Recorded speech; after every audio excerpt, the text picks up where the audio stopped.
10:43 a.m., 12 de septiembre de 1944. En el búnker de concreto de la guarida del Lobo, en Prusia Oriental, Adolfo Hitler dio un golpe tan fuerte sobre la mesa de mapas que las tazas de café saltaron. Acababa de recibir el informe matutino de pérdidas del frente occidental.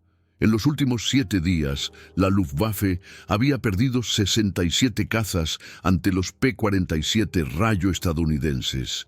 67 de los mejores aviones y pilotos de Alemania, perdidos. Lo que sucedió a continuación se convertiría en una de las órdenes más humillantes en la historia militar. Hitler, rojo de ira y temblando, le gritó al mariscal del Reich, Hermann Göring: «No me importa lo que cueste, ordena a todas las unidades que eviten a los rayos a toda costa, ¿entendido? A toda costa». El líder supremo del Tercer Reich acababa de ordenar a su fuerza aérea que huyera de los cazas estadounidenses. La orden se transmitió a cada escuadrón de la Luftwaffe en cuestión de horas. Los oficiales al mando la leyeron con incredulidad. Los pilotos veteranos que habían luchado desde Polonia sintieron que su honor se desmoronaba. Los jóvenes pilotos recién salidos del entrenamiento se preguntaban si era un error. Pero la orden era clara, con el sello personal de Hitler. El enfrentamiento con aviones República P-47 debe evitarse a menos que sea absolutamente necesario para la defensa de objetivos críticos. Los pilotos que se enfrenten innecesariamente a formaciones de P-47 enfrentarán una corte marcial. La poderosa Luftwaffe, terror de Europa, había recibido la orden oficial de huir de los novatos gringos que volaban aviones construidos por mujeres en Isla Larga. ¿Qué hizo que el P-47 Rayo fuera tan aterrador que el mismo Hitler intervino? La respuesta radicaba en una combinación de brutalidad de ingeniería y exceso estadounidense que los diseñadores alemanes nunca imaginaron posible. El P-47 no era elegante. Los pilotos lo llamaban el jarro, porque parecía una jarra de leche voladora. Era el caza monomotor más pesado de la guerra, con un peso de 7.938 kilogramos, completamente cargado. Los pilotos alemanes inicialmente se rieron cuando lo vieron por primera vez, pensando que algo tan pesado nunca podría hacer un combate aéreo. Dejaron de reír cuando se dieron cuenta de que podía descender a 885 kilómetros por hora, y sus 8 ametralladoras calibre .50 podían partir un caza alemán por la mitad desde 914 metros de distancia. El mayor Enrique Barreda, uno de los principales ases de Alemania con 220 victorias, se encontró con su primer P-47 el 8 de marzo de 1944 sobre Frankfurt. Su informe posterior a la acción, descubierto en los archivos de la Luftwaffe después de la guerra, se lee como una historia de terror. Me posicioné perfectamente detrás del estadounidense, seguro de una victoria. Disparé una larga ráfaga de mis cañones directamente al fuselaje desde 200 metros. Vi impactos por todo su avión. Pedazos volaban por todas partes. Cualquier otro caza se habría desintegrado. Este monstruo siguió volando como si nada hubiera pasado. Luego se volvió hacia mí. Nunca he visto tal potencia de fuego. El cielo se llenó de trazadoras. Mi compañero de ala explotó. Simplemente dejó de existir. Me lancé en picada a máxima velocidad. El estadounidense me siguió hacia abajo. A 600 kilómetros por hora, mi caza alemán se estaba desmoronando. El Rayo seguía acelerando. Escapé solo metiéndome en las nubes a una altitud que debería habernos matado a ambos. Cuando aterricé, conté 47 agujeros en mi avión. El estadounidense había disparado durante quizás 2 segundos. La durabilidad del P-47 desafió la comprensión alemana de la física.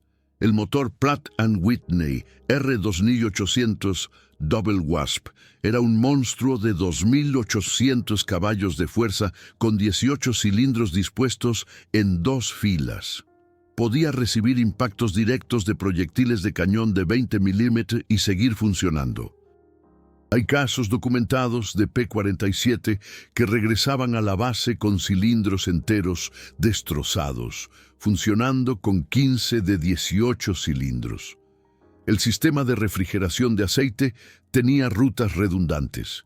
Si una se cortaba, otras mantenían la presión. El sistema de combustible tenía tanques autosellantes que podían recibir docenas de agujeros de bala. El piloto se sentaba en una tina blindada que podía detener rondas de 20 milímetros. El parabrisas era de 31 milímetros de vidrio a prueba de balas. Los pilotos alemanes lo llamaban el Panzer volador, pero la armadura era solo una parte de la historia. La capacidad ofensiva del P-47 no tenía precedentes. 8 ametralladoras Browning M2 calibre .50, 4 en cada ala, con 425 rondas por arma. Eso es un total de 3.400 rondas, suficiente para unos 30 segundos de fuego continuo. Pero esos 30 segundos entregaron una destrucción que los pilotos alemanes compararon con volar hacia una tormenta de acero. El coronel Hugo Zamora, comandante del 56º Grupo de Caza, explicó la psicología. Enseñamos a nuestros muchachos a disparar en ráfagas de 2 segundos. En esos 2 segundos, 200 balas de media pulgada impactarían en un área del tamaño de la puerta de un granero. Nada sobrevivió a eso. Ni cazas, ni bombarderos, nada. Las matemáticas de la destrucción eran simples y aterradoras. Cada ronda de calibre .50 salía del cañón a 884 metros por segundo.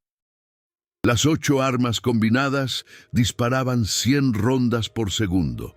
Una ráfaga de 1 segundo ponía 22 kilogramos de metal e incendiarios en el objetivo.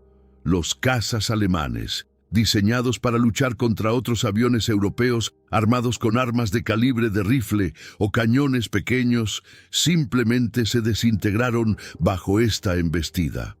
El efecto psicológico fue devastador. El piloto de la Luftwaffe Franz Stigler, que sobrevivió a la guerra, lo describió. Cuando esas 8 armas se abrieron, parecía que el rayo estaba respirando fuego. El sonido era distintivo. No el sonido de lona desgarrándose de nuestras armas, sino un golpeteo profundo e industrial, como una fábrica de muerte. Lo que realmente quebró la moral alemana fue la capacidad del P-47 para cambiar de roles de caza a bombardero instantáneamente. Con una carga de bombas de 1.134 kilogramos y 8 cohetes de 5 pulgadas, un P-47 podía destruir una columna de tanques, luego volver a subir a la altitud y derribar a los cazas enviados para detenerlo. El 7 de agosto de 1944, cerca de Mortagne, Francia, un escuadrón de P-47 del 405 o Grupo de Caza atrapó a una división Panzer alemana a campo abierto. En 17 minutos destruyeron 47 tanques, 28 camiones, y cuando la Luftwaffe llegó para defender, derribaron 9 M-109 sin pérdida. El comandante del tanque alemán superviviente radió: «Nos están asesinando desde el aire. Solicitamos permiso para retirarnos». La respuesta del alto mando alemán: «Mantengan la posición». Su transmisión final: «Entonces moriremos aquí». La fábrica de Republic Aviation en Farmingdale, Nueva York, producía 30 P-47 por día a finales de 1944. 30 por día. Toda la industria aeronáutica alemana producía 40 cazas de todo tipo diariamente y perdía 50. La matemática era inexorable. Pero no era solo cantidad. Cada P-47 que salía de la línea de montaje era mejor que el anterior. Motores mejorados, mejor armadura, armamento más poderoso. El modelo P-47D-25 introdujo una cabina de burbuja para una mejor visibilidad. El P-47M Tenía un motor de 2.800 caballos de fuerza que podía alcanzar 761 kilómetros por hora. El P-47N tenía alcance para llegar a Japón.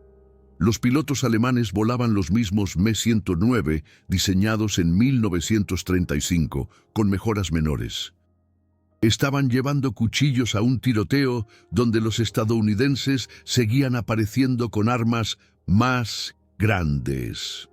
El aspecto de guerra psicológica de la orden de Hitler no puede ser exagerado. Cuando los escuadrones de la Luftwaffe recibieron la directiva de evitar los P-47, la moral no solo cayó, se hizo añicos. El teniente Wolfgang Fischer del JG-11 escribió en su diario: «Hoy recibimos la orden que nos convirtió en mujeres. Tenemos que huir de los estadounidenses, no enfrentarlos tácticamente, no conservar fuerzas para mejores oportunidades, huir. Me uní a la Fuerza Aérea Alemana para ser un guerrero. Hoy me he convertido en un cobarde por orden del propio Führer. En cuestión de semanas, las deserciones aumentaron un 400%. Los pilotos alegaban fallas mecánicas en lugar de volar en misiones donde se reportaban P-47 Rayo. Algunos dañaban deliberadamente sus propios aviones. La orden creó una cascada de desastres tácticos. Las fuerzas terrestres alemanas, acostumbradas a la protección de la Fuerza Aérea Alemana, de repente se encontraron desprotegidas bajo el ataque aéreo estadounidense. El 19 de septiembre de 1944, cerca de Aquisgrán, la 116ª División Panzer fue sorprendida a campo abierto por los P-47 Rayo del 366º Grupo de Caza. Sin cazas alemanes dispuestos a enfrentarlos, los Rayos pasaron 45 minutos destruyendo sistemáticamente la división. El comandante de tanques, capitán Kurt Becker, sobrevivió para testificar. Llegaban en oleadas, primero las bombas, luego los cohetes, luego esos terribles cañones. Pedimos apoyo aéreo. El mando nos dijo que nuestros cazas estaban combatiendo en otro lugar. Podíamos verlos, dando vueltas a gran altitud, viéndonos morir. No bajaban. Los estadounidenses eran dueños del aire desde el nivel del suelo hasta las nubes. El coronel Francisco Gabriel, el máximo as del P-47 Rayo en Europa, con 31 victorias aéreas, entendió la difícil situación alemana. Una vez que nos dimos cuenta de que tenían órdenes de evitarnos, se convirtió en un juego de niños. Dividíamos nuestros escuadrones. La mitad iba de cacería a gran altitud, obligando a los cazas alemanes a huir o subir aún más. La otra mitad atacaba objetivos terrestres sin oposición. Si los alemanes bajaban a defender, el escuadrón de altura los atacaba. Si no lo hacían, destruíamos su ejército pieza por pieza. Era una aniquilación sistemática. La superioridad técnica del P-47 Rayo iba más allá de la potencia bruta y la armadura. El sistema de turbocompresor era una maravilla que los ingenieros alemanes no podían replicar, mientras que los cazas alemanes jadeaban por aire por encima de los 20.000 pies. El motor del P-47 Rayo producía plena potencia a 30.000 pies. La turbina, impulsada por los gases de escape, comprimía el aire entrante, manteniendo la presión a nivel del mar en el motor a altitudes extremas. Esto significaba que los P-47 Rayo podían ascender por encima de los cazas alemanes, lanzarse sobre ellos con una velocidad abrumadora y alejarse antes de que los alemanes pudieran reaccionar. El as de la Fuerza Aérea Alemana, Adolfo Galán, lo llamó luchar contra fantasmas que atacan desde el cielo. La simplicidad de mantenimiento del P-47 Rayo añadió otra capa de ventaja estadounidense. El motor podía funcionar con combustible de menor calidad si era necesario. Las piezas eran intercambiables entre aviones. Un P-47 Rayo podía ser reparado por mecánicos que habían estado construyendo tractores 6 meses antes.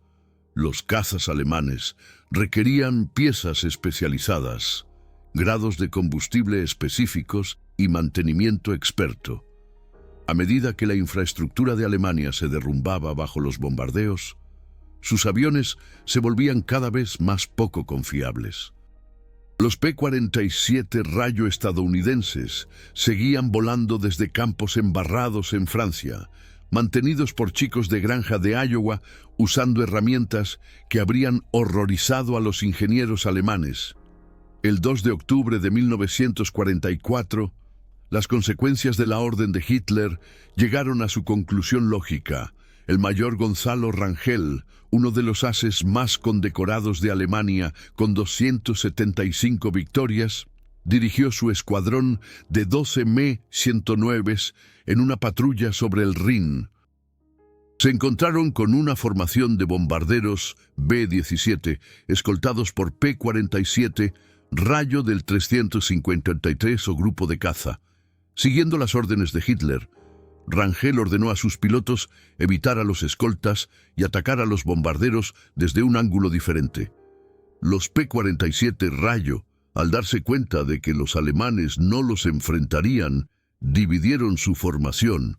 4 se quedaron con los bombarderos, 8 fueron de cacería. En 7 minutos, 9 cazas alemanes fueron derribados. El propio Rangel fue gravemente herido, perdiendo el pulgar y pasando 8 meses en el hospital. Su informe final de combate declaró: "La orden de evitar a los P-47 Rayo nos ha hecho predecibles. Saben que vamos a huir, planifican en consecuencia. No podemos ganar si no podemos luchar". La capacidad de ataque a tierra del P-47 Rayo creó un nuevo tipo de guerra. El 23 de diciembre de 1944, durante la Batalla de las Ardenas, el clima se despejó lo suficiente para las operaciones aéreas. En un solo día, los P-47 Rayo realizaron 1 CC-47 salidas de ataque a tierra, destruyendo 363 vehículos alemanes, 55 tanques y 18 locomotoras. El soldado alemán Feldesbeer Hans Marquez escribió a casa: "Los rayos están en todas partes, nos cazan como lobos. Un solo avión puede destruir un convoy entero. Nuestros cazas vuelan muy por encima, observando, sin bajar nunca a ayudar. Los maldecimos tanto como maldecimos a los estadounidenses". Un incidente capturó perfectamente la desesperanza de la situación alemana. El 11 de noviembre de 1944, el teniente coronel Juan C. Meyer, del 352 Grupo de Caza, se encontró con una formación de 60 cazas alemanes cerca de Hannover. Meyer estaba solo, separado de su escuadrón por las nubes. En lugar de evitar el combate, atacó. Los alemanes, siguiendo las órdenes de Hitler y viendo el perfil distintivo de un P-47 Rayo, se dispersaron. Meyer derribó a 3 antes de que escaparan. Cuando aterrizó, había usado menos del 20% de su munición. Un piloto estadounidense había derrotado a 60 cazas alemanes simplemente apareciendo. Las estadísticas de producción cuentan la historia completa del dominio industrial. La República Aviación construyó 15 686 P-47 Rayo durante la guerra. Cada uno requirió 65. 0 horas hombre para construir. Esos son más de 1.000 millones de horas hombre de mano de obra estadounidense. Gran parte de ella realizada por mujeres que nunca habían visto una fábrica de aviones antes de Pearl Harbor. El piso de la fábrica en Farmingdale cubría 67 acres bajo un mismo techo. Los trabajadores andaban en bicicleta entre las estaciones. El estacionamiento de empleados tenía capacidad para 15.000 autos.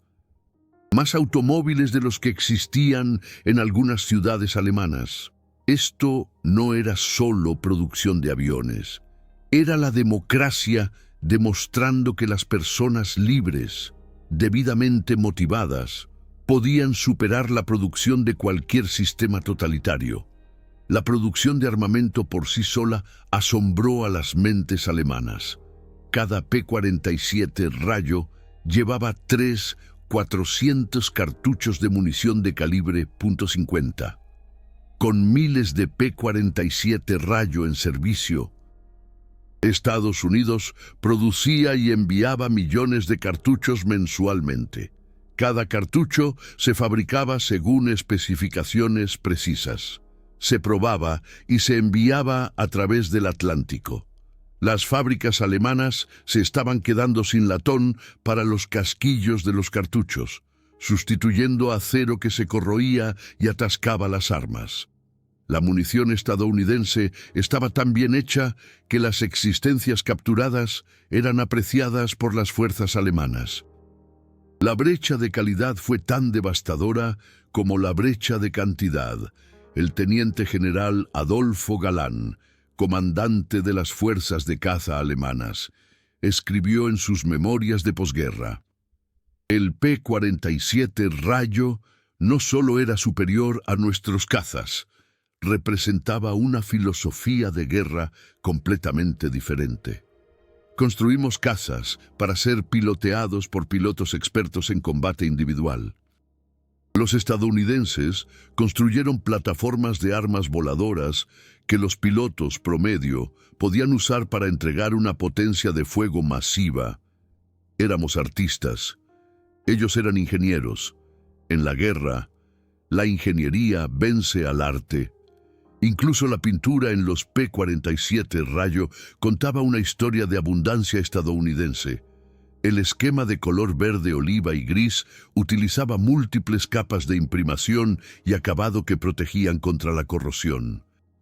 Mejoraban la aerodinámica y podían repararse fácilmente en el campo.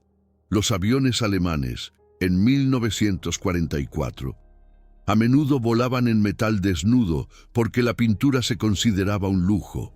La pintura estadounidense por sí sola costaba más que algunos motores alemanes. ¡Impresionante!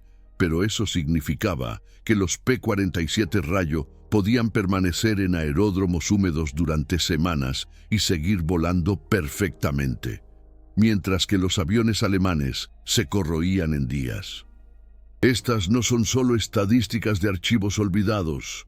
Estos son los momentos que determinaron si la democracia o el fascismo moldearían el futuro.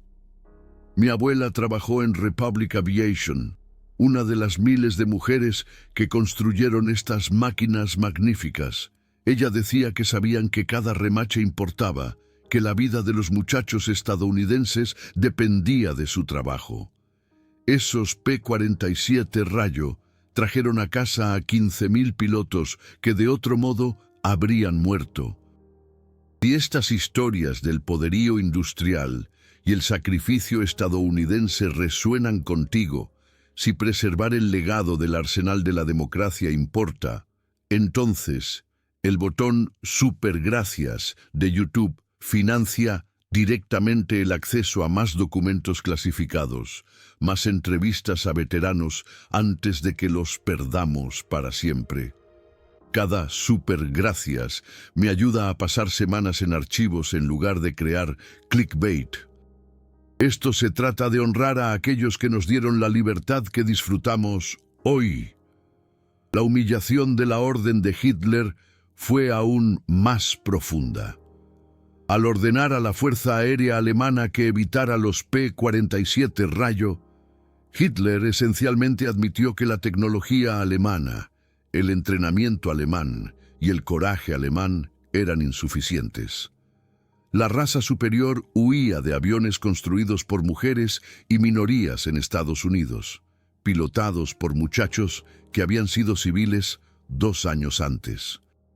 El ministro de propaganda Joseph Goebbels trató de suprimir las noticias de la orden, pero las transmisiones de radio aliadas se aseguraron de que cada soldado alemán supiera que su fuerza aérea había recibido la orden de huir. El capitán Roberto S. Jiménez, volando con el 56º Grupo de Caza, anotó 27 victorias en su P-47 Rayo, convirtiéndose en uno de los principales ases estadounidenses. Su enfrentamiento más famoso ilustró por qué se emitió la orden de Hitler. El 26 de junio de 1943, el P-47 Rayo de Jiménez fue gravemente dañado por un FW-190. El piloto alemán, incapaz de derribar al robusto Rayo a pesar de haber gastado toda su munición, se acercó, saludó y se alejó volando. Jiménez contó 200 agujeros de bala en su avión. El motor fue alcanzado, los controles fueron dañados, la cabina estaba destrozada. Sin embargo, el P-47 Rayo lo llevó 320 kilómetros a casa. Jiménez dijo más tarde: cualquier otro caza habría sido chatarra. El jarro simplemente se encogió de hombros y siguió volando. El insulto final vino en forma de rentabilidad. El P-47 Rayo costaba $85.000 en 1944, caro para los estándares estadounidenses. Pero Estados Unidos construyó 15.686 de ellos de todos modos, porque la capacidad del avión justificaba el costo. Alemania luchó por construir 1.000 de sus cazas a reacción Me-262, que podrían haber cambiado la guerra aérea, porque no podían permitírselos. Esto no era solo perder una guerra. Esto era ser económicamente aplastado por un enemigo que trataba tu mejor tecnología como un elemento menor del presupuesto.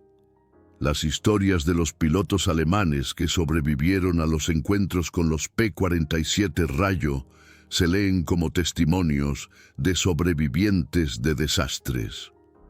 El Oberleutnant Hans Joachim Marin, antes de su muerte en 1942, había escrito sobre la lucha contra Spitfires y Hurricanes como partidas de ajedrez de habilidad. Su sucesor en JG-27, el Oberleutnant Werner Schröer, escribió sobre la lucha contra los P-47 Rayo. Esto no es combate, esto es supervivencia. Los ves venir desde una altitud imposible, lanzándose en picada a velocidades que deberían arrancarles las alas. Tienes segundos para decidir, enfrentarte y morir, o huir y vivir con vergüenza. La mayoría de nosotros elegimos la vergüenza. Los pocos que eligieron el honor están muertos. El impacto en las fuerzas terrestres alemanas fue catastrófico. El general de la tropa Panzer Germán Blanco, uno de los comandantes de tanques más exitosos de Alemania, escribió: el P-47 Rayo cambió la guerra blindada. Ya no podíamos concentrar nuestras fuerzas. Ya no podíamos movernos a la luz del día. Un solo rayo podía destruir una compañía de tanques en minutos. Nuestras orgullosas divisiones Panzer se dispersaron, se escondieron, se volvieron impotentes.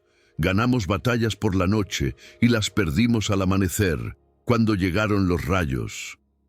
Para diciembre de 1944, la situación se había vuelto tan desesperada que algunos pilotos de la Fuerza Aérea Alemana desafiaron abiertamente la orden de Hitler. El 17 de diciembre, durante la fase inicial de la Batalla de las Ardenas, el mayor Enrique Barreda lideró 6 Me-109 en un ataque contra P-47, Rayo del 352 Grupo de Caza. Fue una masacre. 5 cazas alemanes fueron derribados en 3 minutos. Barreda sobrevivió con 32 agujeros de bala en su avión. En su consejo de guerra por desobedecer la orden del Führer, Barreda se defendió. Elegí morir como piloto de combate en lugar de vivir como un cobarde. Si eso es un crimen, entonces soy culpable. Fue sentenciado a muerte.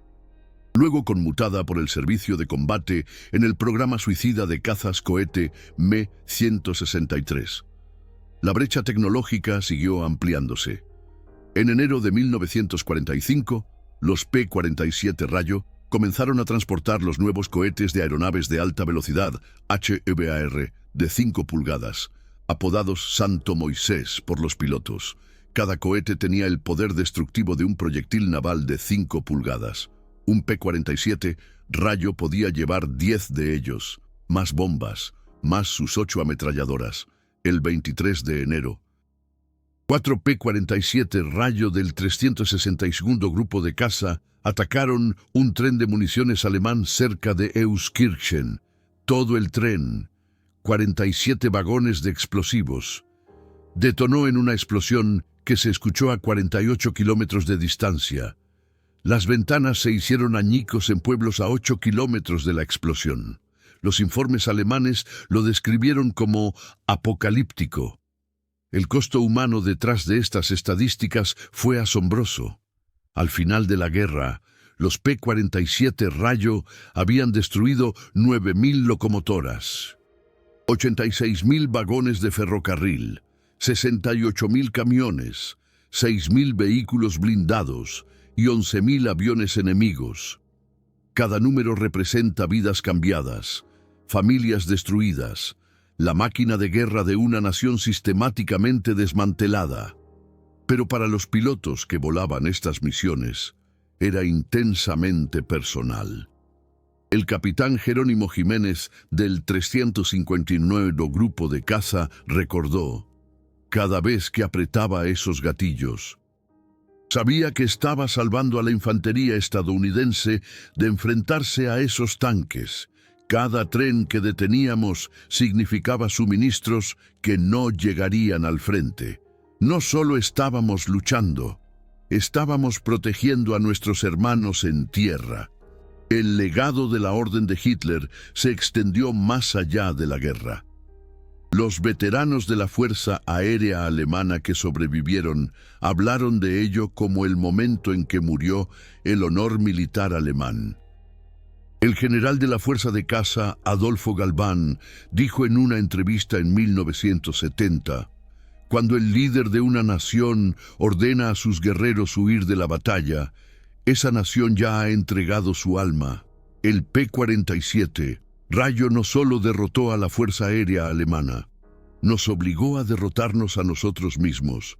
En el análisis final, el P-47 Rayo representó todo lo que hizo inevitable la victoria estadounidense. El poderío industrial que podía producir 30 cazas por día. La tecnología que convirtió a los muchachos de campo en ángeles de la muerte. La ingeniería que priorizó la supervivencia del piloto y el éxito de la misión por encima de la elegancia. Y lo más importante, un sistema democrático que podía movilizar a millones de personas libres para construir, volar y mantener estas máquinas magníficas. ¿Qué es lo que más te impacta de esta historia? Fue la humillante orden de Hitler. La devastadora potencia de fuego de 8 ametralladoras de calibre .50. La imagen de los cazas alemanes huyendo mientras sus fuerzas terrestres ardían abajo. O el hecho de que las mujeres estadounidenses construyeron los aviones que quebraron el espíritu de la Fuerza Aérea Alemana. Deja en los comentarios la conexión de tu familia con esta historia. Mis espectadores han compartido historias increíbles. Abuelos que pilotearon el jarro, abuelas que los construyeron. Estadounidenses de ascendencia alemana cuyos familiares se enfrentaron a ellos. Cada comentario ayuda a preservar esta historia. Asegurémonos de que estas historias de triunfo estadounidense y tragedia alemana nunca sean olvidadas. Que el recuerdo de aquellos valientes que surcaron los cielos en el P-47 Rayo y de aquellos que sufrieron bajo su sombra perdure por siempre. Porque en la memoria colectiva reside la lección más importante, la de un pasado que no debemos repetir, Recordemos a aquellos pilotos gringos que con valentía y determinación enfrentaron los cielos europeos, a aquellos ingenieros y trabajadores que incansablemente construyeron estas máquinas de guerra, y a aquellos soldados alemanes que sintieron el trueno del P-47 Rayo como un presagio de su derrota. La historia del P-47 Rayo es una historia de ingenio, de coraje y de sacrificio. Una historia que merece ser contada y recordada para que las generaciones futuras comprendan el precio de la libertad y la importancia de la paz. Que la memoria del P-47 Rayo siga resonando como un eco del pasado, que nos impulsa hacia un futuro mejor.